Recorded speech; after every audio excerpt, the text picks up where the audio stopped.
이재명 대통령이 대한민국에서 살고 싶은 돈다방 미쓰리 7월 21일 금요일 방송 시작하겠습니다. 자, 혹시 여러분들 주변에요, 돈 많은 자산가분들이 계신가요? 아니면 혹시 여러분들이 돈 많은 자산가신가요? 자, 왜 제가 오늘 자산가라는 단어를 오프닝에서 꺼냈냐면, 제가 예전에 그 돈이란 무엇인가, 이 돈이라는 단어에 꽂혀가지고 한때 이거 후벼 파느라고 정신줄을 놓았던 적이 있습니다.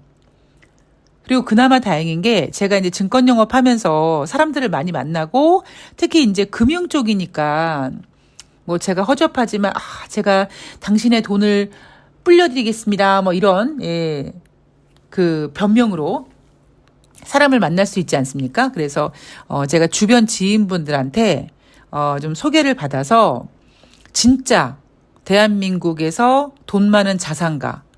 그러니까 뭐 이재용 이런 그 기업가 말고 자산가. 자산가 분들을 한 서너 분 정도 만나서 차를 한 잔 얻어 마시면서 대화를 나눈 적이 있습니다. 이렇게 뭐 청담동 뭐 압구정동 이런 데 말고요. 저기 평창동 이런 데 있잖아요. 그런 곳에 사시는 분. 근데 제가 그분들을 만나면서 이제 들었던 생각은 뭐냐면, 돈을 벌 수 있는 사람들이 따로 있구나. 그러니까 다시 얘기하면,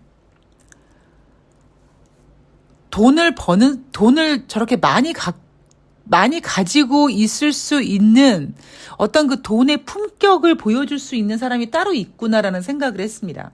그게 나이를 떠나서, 물론 제가 그분들을 만나기 전에 이분들은 자산가다라는 어떤 그런 그 사전 지식이 있었기 때문에 그런 선입관이 있었을지 모르겠습니다만, 저는 저 강남에 막 졸부들이랑도 만나봤거든요. 근데 그렇게 졸부들을 만나면서 느끼는 어떠한 그런 생각들, 돈 벌면은 이렇구나라는 어떤 그런 생각들과 또 진짜 자산가 분들을 만나서 제가 느꼈던 생각은 완전히 천지차이인 거죠. 물론 저는 이제 증권회사 다니는 직원인데요. 뭐 좋은 종목 하나 드릴까 해서 만나 뵙고 싶었습니다라는 얘기로 인사를 드렸지만 그분들 입장에서는 제가 얼마나 귀엽고 한차랐겠습니까? 여하튼 그래서 제가 그때부터 어떤 생각을 하게 됐냐면, 저도 돈을 많이 벌고 싶어 하고 또 여러분들도 돈이 많이 벌고 싶지 않습니까? 아니야 미쓰리 나 돈 벌고 싶지 않아. 그렇게 얘기하시는 분은요, 개구라 치지 마시고요. 자, 누구나 돈을 벌고 싶어 합니다. 근데 저는 어떤 생각을 갖고 있냐면, 내가 돈을 많이 벌고 싶은데 과연 내가 많은 돈을 벌 수 있을 만큼의 그런 그릇이 되는가라는 것에 대한 고민을 하게 됩니다. 그러면서 제가 내린 결론이 뭐냐면, 남의 뒤통수를 쳐서 돈 벌진 말자. 그리고 어느 정도 과하게 돈을 벌려고 하진 말자. 라는 생각을 좀 정립을 했습니다. 그러니까 이런 생각을 갖고 있다 보니까 뭐 새날방송에서 뭐 김건희 뭐 60억, 70억 현금이 있고 주가 조작하고 뭐 고속도로를 휘고 이러는 거에 대해서 여러분들은 혹시 부러운 마음이 있으실지 모르겠습니다만 저는 되게 더티해 보이는 거죠. 제 입장에서는. 물론 저는 김건희 명품 가방 하나만큼의 돈을 못 벌 때도 있지만, 그럼에도 불구하고 김건희가 부럽거나 뭐 저렇게 됐으면 좋겠다라는 것보다는 그냥 싼티 난다. 뭐 김건희의 과거를 떠나서 그냥 김건희의 어떤 지금에 보여주는 어떤 그런 모습들만으로도 참 돈 많은데 싼티 나는, 추잡스러운, 그러니까 굳이 저렇게까지 돈을 벌 필요가 있나? 그러니까 굳이 저렇게 생겨 먹어서 돈 많다고 하는 게 뭐가 중요한가? 물론 자본주의 사회니까 돈이면 최고고 권력이면 최고일 수 있지만 글쎄요, 그게 뭐가 의미가 있을까요? 그래서 돈이라는 거는 일단은 그 내가 벌 수 있을 만큼만 벌자. 왜 제가 이런 얘기 드리냐면, 사람들이요, 그런 거 있잖아요. 좀 웃긴 얘기로 사주에 돈이 없는 사람들이 있어요.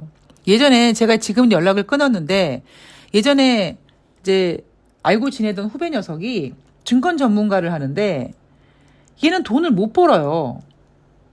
그러니까 그동안 쭉 살아온 얘기를 들어봐도 돈을 제대로 벌어본 적이 없어요. 회사 생활이나 이런 걸 제대로 해본 적이 없고, 얼떨결에 이제 주식을 알게 돼서 이제 증권 전문감네 해가지고 이제 어깨에 힘주고 다니는데 수입이 없어요. 근데 이렇게 좀 알고 지내다 보니까 얘는 증권 전문가를 하면 안 되는 애야. 근데도 자기는 해야 된다라는 거죠. 할 수 있다고, 능력 있다고. 근데 나중에 걔가 어떤 문제를 좀 만나게 돼서 제가 그 무속인 선생님한테 물어봤죠. 그 녀석 혹시 이 문제가 잘 될 수 있느냐? 그러면 또 오지랖이 발동해서 그렇게 질문을 한 적이 있는데, 그 무속인 분이 그런 얘기 하시더라고요. 얘는, 이 사람은, 이 남자는 사주에 돈이 없는데 왜 돈 만지는 직업을 해? 뭐 이렇게 얘기를 해주시더라고요. 이 방송을 듣는 여러분들 중에서 에이 미쓰리 뭐 그 무속인만 그렇게 얘기할 수 있겠 그냥 그 무속인만 그렇게 얘기했겠지, 다를 수 있겠지라고 생각하실지 모르겠습니다만, 그거는 저를 잘 모르고 하시는 말씀이죠. 예, 저는 절대 한 군데에다 확인하지 않습니다. 제가 스스로 아 그렇구나라고 제 스스로를 이해할 때까지 확인하고 또 하고 물어보고 또 물어보고 또 하고 또 하고 또 하고 합니다. 제가 왜 여러분 코스피 코스닥 전 종목을 다 미친년처럼 매매해 봤겠습니까?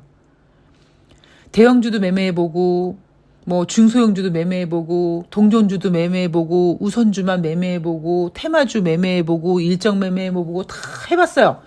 근데도 아 이게 맞나? 내가 어떤 머릿속에 내린 정의가 이게 주식이 맞나? 이렇게 어떤 주식의 진리가 맞나라는 거를 확인하기 위해서 미친년처럼 삼성전자를 포함해서 지금은 상장 폐지된 어떠한 종목들까지 다 매매를 했었던 거죠. 그러니까 그만큼 확인 작업을 되게 중요하게 생각하는 사람인데, 여하튼 근데 모든 사람은 돈을 벌고 싶어 하는데요. 돈을 많이 벌지 못하는 사람들이 분명히 있잖아요. 그러니까 지금 당장은 돈을 못 벌어도 나중에 벌 수 있느냐 이런 과정이 아니라 그냥 딱 봐도 아, 이 사람은 그렇게 크게 돈을 벌지 못할 사람인데라는 게 보인단 말이에요. 그럼에도 불구하고 그 상대방은 아니야 나 언젠간 돈 많이 벌어서 뭐 아크로비스타 타워팰리스 같은 데 살 거야. 아니 돈 나올 구석이 없는데 그럼 결국에 돈을 어떻게 벌 거니? 라고 얘기하면 결국 나오는 얘기가 복권 살 거야 라고 얘기를 하죠. 참 최종 목표가 아크로비스타 혹은 타워팰리스 이런 게 아니라 좀 다른 목표가 있다면 돈에 대해서 약간 미련을 좀 내려놓고 다른 곳에 인생의 모든 것에 에너지를 집중한다면 더 많이 행복할 텐데, 그리고 어쩌면 돈 말고 다른 것에 집중했을 때 우리가 왜 그러지 않습니까? 내가 돈을 따라가지 말고 돈이 나를 따라오게 해라. 그런 것처럼 오히려 그렇게 되면 돈을 더 벌 수 있지 않았을까라는 생각도 할 정도로 이 돈이라는 게 그냥 그런 것 같아요. 과연 내가 돈을 벌 수 있을 만큼의 어떤 준비가 되어 있는가? 그러니까 그릇을 준비했는가? 여기서 그릇이란 통장 개수를 얘기하는 게 아닙니다. 그리고 남을 힘들게 해서 남에게 피눈물 나게 해서 돈을 벌지는 말아야겠다. 뭐 그런 생각을 좀 많이 해왔던 것 같아요. 자, 여하튼 우리는 고속도로를 휠 수 있는 능력도 없습니다. 그리고 주가 조작도 안 할 겁니다. 저는 주가 조작할 수 있는 사람이에요. 근데 안 하는 겁니다.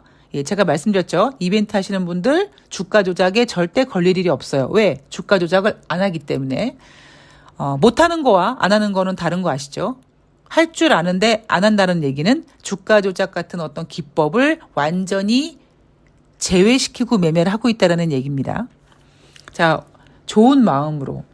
그래서 이벤트 하시는 분들 아시겠지만 저는 지금 그 누구한테도 2차 전지를 한 주도 추천한 적이 없어요. 왜? 안 하거든요. 그 안에는 엄청난 개인들이 들어가서 막 흥분하고 마음 쫄고 이러면서 이제 거기에 몸담고 있는데 나중에 그 개인들 다 털립니다. 저는 가급적이면 개인들이 없는 종목들 그래서 약간 소외받고 그럴 수 있지만 어쨌든 그런 종목들, 그러니까 조용히 들어가서 조용히 사고 관심 없는 종목에 들어가서 조용히 유지하고 기회가 오면 잘 판다. 예. 어차피 주식은요, 제가 항상 말씀드리죠. 매도한 다음에 수익금 출금하는 사람이 승리자인 겁니다. 예. 지금 잔고가 빨갛고 뭐 수익이 나 있고 상태 다 의미 없습니다. 예. 나중에 결과적으로 나는 주식으로 돈을 벌었어. 나 수익금 이만큼 뺐어. 그게 주식시장에서 진정한 승리자라는 거를 여러분들께서 꼭 잊지 마시고요. 자, 주식시장 만만치 않죠. 지난번에 2628포인트까지 올라갔을 때 제가 그때도 마찬가지로 여러분 주식시장 전고점 2650포인트 뚫는 거 쉽지 않습니다라고 말씀을 드렸습니다. 자, 아마 여러분들은 이런 생각하셨을 거예요. 미쓰리 손대면 톡 터질 듯이 이제 2650포인트가 와 있는데 갈 수 있을 것 같은데 왜 미쓰리는 2628포인트를 보고도 2650포인트를 못 간다고 그래? 라고 궁금해 하셨던 분들. 자, 오늘 그 결과가 나왔죠? 2675포인트까지 다시 밀렸습니다. 제가 여러분들한테 계속 가스라이팅 하고 있는 거 있죠? 2023년 하반기 주식시장은 2650포인트를 전고점으로 해서 내리락, 오르락, 내리락, 오르락, 내리락, 오르락, 내리락 하면서 전체적으로 봤을 때 우하향 곡선을 그릴 것이고 가끔씩 튀는 녀석이 생깁니다. 예상보다 더 빠진다거나 예상보다 더 오른다거나 했을 때 차트상에서 약간 튀는 모습이 보이지만 그래도 2650포인트를 뚫는 게 쉽지 않다라는 이야기를 계속 해드리고 있습니다. 제가 2650포인트 근처에서 여러분 뭐라고 했어요? 수익 나신 분들 어느 정도 이제 매도하십시오라는 매도 권고까지 여러분들한테 해드렸습니다. 자, 7월 20일 목요일 뉴욕 증시는요. 혼조세로 마감을 했어요. 다우지수는 0.47% 상승, S&P 500은 0.68% 하락, 나스닥은 2.05% 하락, 혼조세로 마감했습니다. 자, 다우지수는 지금 현재 9거래일 연속 상승함으로써 2017년 이후 가장 긴 상승세. 그런데요, 반대로 나스닥은 2.5%, 2%가 넘는 하락을 보였습니다. 이날 만약에요, 다우지수가 소폭 하락만 했다고 하면 아마 전문가들은 뉴욕 증시 나스닥이 2% 급락했습니다. 뭐 이렇게 굉장히 개인 투자자들을 혼란스럽게 만드는 그런 뉴욕 증시 마감 현황을 전달했었을 거예요. 그런데 다우지수가 상승함으로써 다우지수 0.47% 상승했습니다. 혼조세 마감입니다라고 포장을 했죠. 자, 왜 그러면 다우지수는 이렇게까지 올라가는가? 제가 말씀드렸죠? 뉴욕 증시는 지금 뺄 생각이 없습니다. 이게 다예요. 지금 미쓰리가 머릿속에 그리고 있는 가장 최상의 시나리오가 잠시 전에 말씀드렸던 거. 어떠한 제가 예상하지 못했던 어떤 악재 이런 게 빵 터지는 게 아니라 그냥 올라갔다 내려갔다 올라갔다 내려갔다 올라갔다 내려갔다 이렇게 전체적으로 완만하게 우하향 곡선을 그리면서 연준은 연말까지 금리를 동결하고 뭐 그런 게 가장 최고의 시나리오입니다. 제가 작년 연말에 여러분 뭐라고 그랬죠? 3,000포인트 안 되고 올해 2,800포인트도 안 된다고 얘기했습니다. 그리고 작년 연말에 전문가들이 코스피 2,100 깨진다, 2,000 깨진다 난리 부르스를 쳤을 때 미쓰리가 개풀 뜯어먹는 소리다. 윤석열 따위가 코스피 2,000포인트를 깰 수 없다라는 얘기했습니다. 그거는요. 미쓰리가 지금 생각하고 있는 최상의 시나리오예요. 여러분들은 미쓰리 3,000포인트 안 가라고 속상해하실지 모르겠습니다만 그런 건 우리 뜻대로 되는 게 아니에요. 그냥 주식하는 사람으로서 가장 좋은 게 뭡니까? 내가 전망하고 있는 시황대로 주식시장이 흘러가는 게 가장 좋은 거예요. 최상이 없습니다. 만약에 내가 이렇게 움직일 것 같아. 그래서 이쯤 들어가야지 우리 현금을 갖고 있는데 만약에 내가 모르는 어떠한 호재가 나와서 주식시장이 막 올라가요. 나는 현금밖에 없어. 그거 굉장히 불행합니다. 반대로 마찬가지예요. 주식이 올라가겠지 하고 주식을 갖고 있었는데 갑자기 악재가 터져가 주식이 푹 빠져. 난 손해봤어. 얼마나 속상하게요? 그러니까 주식하시는 분들이 가장 좋은 건 뭐냐면 주식이 마냥 올라가는 게 아니라 내가 시황을 알고 있는데 그 아는 시황대로 움직이는 것이 가장 확실한 정답인 거죠. 왜? 인생이나 주식이나 한쪽 방향으로만 가는 게 없기 때문에요. 자, 이날 발표된 경제지표 목요일이니까 주간 신규 실업상 청구 건수 9,000명 감소해서 22만 8천 건 나왔고요. 지금 2주 연속 감소세입니다. 자, 6월달 기존주택 판매 전월 대비 3.3% 감소했습니다. 월가 예상으로 2.3% 감소, 예상보다 더 부진했죠. 자, 제가 지금 최근 들어 경제지표에 대해서 깊게 들어가지 않는 이유가 뭐냐면 지금 여러분 포인트가 뭐예요? 핵심 이슈가 바로 7월달 FOMC 회의입니다. 더 정확히 말씀드리면 7월달 FOMC 회의에서 금리를 인상하고 남은 3번의 연준 회의에서 어떻게 할 거니 여기에 지금 모든 초점이 맞춰 있습니다. 어차피 경제지표는요. 지금 잘 나오는 것도 있고 못 나오는 것도 있는데 추세적으로 봤을 때는 지금 좋은 추세는 아니에요. 단지 제가 아까 오르락 내리락 하면서 툭툭 튀는 게 있는 것처럼 지금 최근 5월달 이후로 지금 7월달에 발표되는 6월달 경제지표까지 약간 뭔가 전망과 예상과는 달리 툭툭 튀는 녀석들이 나타나는 것뿐이죠. 금리는 꾸준히 인상되어 왔습니다. 7월달에 인상될 예정이고요. 그리고 경제지표는 이미 길게는 16개월, 짧게는 9개월, 10개월 전부터 우하향 곡선을 그리고 있습니다. 아이 미쓰리 그러면 이제 바닥 아니야? 아니에요. 아직 뭔가 이 경제의 청소가 덜 됐어요. 제가 물갈이라는 표현을 자주 쓰는데 아무리 다른 표현을 찾으려고 해도 물갈이만큼 정확한 표현이 없습니다. 그래서 저는 물갈이라는 표현을 계속 쓰겠습니다. 자, 7월달 FOMC 금리 결정 회의 7월 25일부터 26일까지 진행되고요. 25bp 금리 인상 가능성 지금 99.8% 반영되고 있습니다. 기존 주택 판매가 부진해도 또 다음 주에 나오는 어떤 지표들이 부진해도 그런 거와 상관없이 그냥 7월달 FOMC 회의에서 25bp 금리 인상 가능성은 거의 100%. 자, 이제 어닝 시즌이죠. 어닝 시즌을 우리가 체험하는 방법. 어닝 시즌을 관전하는 방법에 대해서는 제가 계속 설명을 해드렸습니다. 자, 테슬라 분기 순이익과 매출 발표를 했는데 매출 총이익률과 영업이익률이 하락해서 9% 하락했다. 사실 지금 테슬라는요. 그런 재료보다는 뭐랄까 저는 테슬라 같은 종목을 되게 싫어해요. 막 급등하고 급락하고 급등하고 급락하고 이런 지랄 발광하는 종목은요. 저의 정신 건강이 상당히 해롭습니다. 옛날에 막 똥줄 타는 그런 매매를 하다 보니까 이제 이런 종목도 있잖아요. 너무 관심사에 집중돼서 너무 많은 투자자들이 몰려있고 그러다 보니까 엄청난 변동성을 보이는 이런 종목들은요. 저 굉장히 싫어합니다. 경영진들이 뭐 사이버트랙, 로보택시, 사양과 인도 시점을 공개하지 않았다.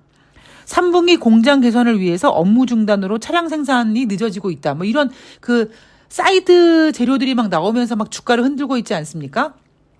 자, 어쨌든 테슬라 빠졌고요. 넷플릭스 눈높이를 낮춰놨음에도 불구하고 예상을 밑도는 매출을 발표해서 주가가 8% 하락했다. 존슨앤존슨은 예상치를 윗도는 매출과 순이익을 발표해서 주가가 6% 상승했다. 자, 그리고 항공주는 엇갈리게 나오고 있고요. 예, 뭐 저는 국내 증시 매매하는 사람이니까 해외 뉴욕 증시에 있는 상장된 종목들에 대해서 뭐 크게 의미는 두지 않겠습니다. 아, 미쓰리 왜 외국 종목도 좀 봐줘. 아니, 한국 기업들도 잘 모르는데 뭐 모르는 외국 종목을 굳이? 예. 그리고 특히 저같이 매매하는 사람은요. 미국 주식시장은 상한가 한가 폭이 없잖아요. 이 굉장히 컨트롤이 좀 어렵습니다. 그러니까 저는 그냥 대한민국 주식으로만 만족할 거고요. 자, 제가 여러분들께 세상에서 가장 정확한 지표가 있는데 그게 바로 뭐냐면 인간지표라는 말씀을 드렸습니다. 그래서 여러분 혹시 기억나실지 모르겠습니다만 작년 12월인가 11월 말에 그때 나왔던 게 뭐였냐면 뭐 개인 투자자들 뭐 증권 계좌가 뭐 급증했다. 뭐 이랬을 때 여러분 이게 이제 고점이에요. 인간지표란 이런 얘기를 제가 자주 해드리지 않습니까? 이런 기사 내용들 가끔씩 나올 때마다 제가 꼭 꼭 여러분들께 말씀을 드립니다. 저는요.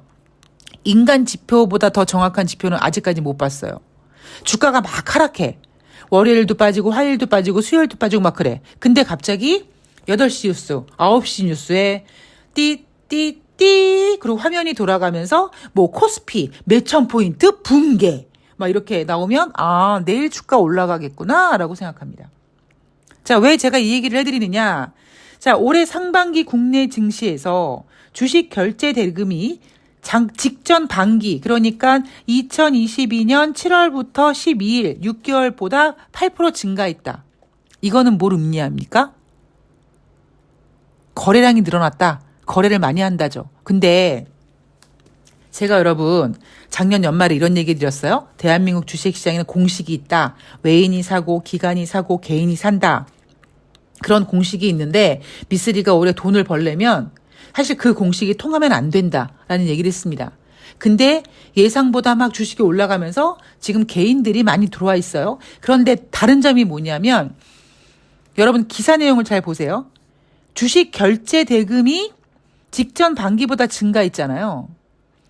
계좌가 증가한 게 아닙니다. 자, 그 얘기 뭐냐면 아직까지 막 2,600, 700, 800 가면서 주식을 안 했던 사람들이, 주식을 몰랐던 사람들이 와 주식으로 투자하자 몰리자 그래서 신규 계좌를 막 개설하는 게 아니라 지금 주식시장에 누가 들어와 있냐면 이미 증권 계좌를 갖고 있는 사람들.